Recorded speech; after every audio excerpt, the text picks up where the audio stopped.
I've got in two big trees and some maintenance, and the quote that my PM's telling me from the landscaper, is $1,500 each because we got some dead trees that need to be hauled off and cut down and what have you.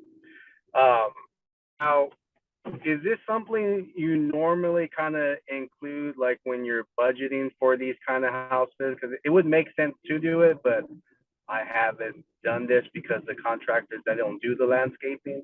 Mm-hmm. Yeah, so oftentimes a general contractor, if you include that in the scope of work, they will take care of the subcontractors.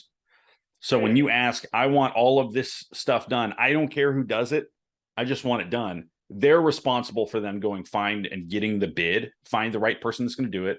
And they have relationships with these types of people, right? They know these people, they get bids, and then they can provide you with the number on the back end, right? You don't really care who does it or how much it costs. You just want it to be presented to you so that you can make an informed decision, right? Now, in your situation, I think landscaping, $300 to $500 of landscaping can go a long way as far as curb appeal, so that you can get at least like that. I've had properties where I'm thinking of one, 2034 Collins. The front of the house looks so beautiful. Like the paint, it was newly painted. It had cedar shutters. It was white with cedar shutters and cedar accents. It was so pretty, but the curb appeal was not pretty. It was just, I didn't put any thought or effort into it. And then what I did was, I said, hey, what would it cost to do some sprucing up, maybe, line a little flower bed, throw some mulch down, and a few shrubs. That'll be $300, or it was somewhere between $300 and $500. And literally within a week of that getting done, we had at least at the rate that we had it put out for. So what landscaping is really trying to do is just minimize any distractions. It's not trying to change the world. It's just helping them see the home for its good aspects rather than their initial response being, that's ugly. I don't like that. And they walk in with a negative disposition. Now, your circumstance is a little bit different because you said trees that need to be hauled off, right? Correct. Okay. So and is your question, should I have it done, or how should I plan for this down the road? Yeah, I guess the best way to plan for it, because when I'm looking at the house, I'm just kind of focused on, what's it going to get me to get this house first. Not really the landscaping on the outside. Hey, and I don't think the contractors are either. If there's a tree that's dead, it needs to be cut down and hauled off for safety reasons. So, yeah. So what I do as far as my process on that, on the front end, when I'm looking at the property, if I have any thoughts that a tree might need to be taken down, first of all, if it's dead and hanging over the house, you should take it down. So that, there are ones that are, okay, this is obvious, this is going to hurt somebody, we're setting those aside. Those are the easy ones. Most of the decisions that we're talking about here on this call are not the easy ones, right? If they're self-explanatory, you can make those decisions by yourself. All right. So if you've got one that, let's say it's in front of the house, and it used to be a really pretty tree in front of the house that added to the curb appeal, but because, we had a really hard winter last winter, or at least the Abilene market did, a lot of the trees just died. They're just dead and they're not coming back. You've got to decide, is that going to distract from the curb appeal? Who am I going to ask for that? I'm going to ask my property manager. They have the best.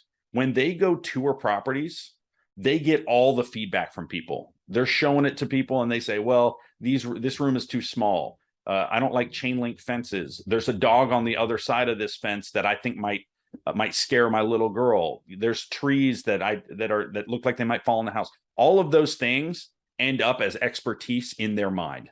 And so I would ask them, is this going to be a detractor? Do I need to take it away? Like, do I need to remove it? And sometimes if the question is, it might be, but I don't know. Let's say the price tag on it is what you said, it's $1,500. For a maybe, I'd probably leave it. And then if we can't get at least, I'll take it out. All right. I'll pay for it down the road so that we can get at least really quickly. But if we can get at least with it still there, and I don't have to tear it out, and it's not a liability to anybody, it's not going to hurt anybody, it's just a purely aesthetics thing, then I'll leave it there if we can get it leased out. If it looks like it's a type of safety issue, then my property manager will offer some expertise there. The other thing is having a relationship with your insurance agent. I've come to value this even more of late, because I can text my insurance agent and he'll give me feedback right away. And so if in fact, I got a notice that I had to have 2 of my properties had branches touching the roof, and that if they weren't taken care of in 15 or 30 days, then my insurance would lapse. So they would cancel my insurance. And so what I did is I took a picture of that. I texted it to my property manager, said, hey, can you get this taken care of? How much will it cost? A couple $100. Great. I got a picture back from her and I sent it over to my insurance agent, and we're taken care of. In a situation like this, if you're asking about danger, one of the first people that will be able to give you some guidance on that is your insurance agent, because they see danger everywhere, right? All they're looking at is danger. And so if they say, yeah, we would require you to remove that, then that makes your decision for you, right? Anything else in the in-between is, you could make a reasonable, you could say yes or no. That's fine. We're operating in the gray area right here anyway. But if the question is this safe? You should probably pull it out. Cool. Does that cool, answer awesome. your question? No, yeah, it does. It does. And it's just something I just need to kind of keep in mind with the next one. Yeah. Yeah. So, so this is looking forward to the next one. As you're looking at the property and you're getting pictures and video from, say, your property manager or maybe your project manager, and you see something like that, what I'm asking of my property manager when she's walking, or my agent when she's walking the property, is to just talk out loud. Don't think in your brain, say it outside, out of your mouth. Luckily, she's a verbal processor, so she's just talking all the time anyway. Yep. And you're familiar with Tammy, so she's talking all the time anyway.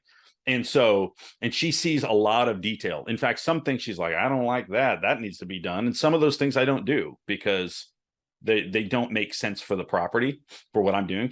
Of course, the property manager wants to be able to walk potential new tenants into the house and say, this is the most perfect house, granite everywhere, these incredible sconces, right? But that's not in my business model.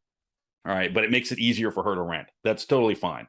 I want her to be able to say that tree probably needs to come down, or that tree, that's scary, and at least bring my attention to it so that then I can make a decision about it.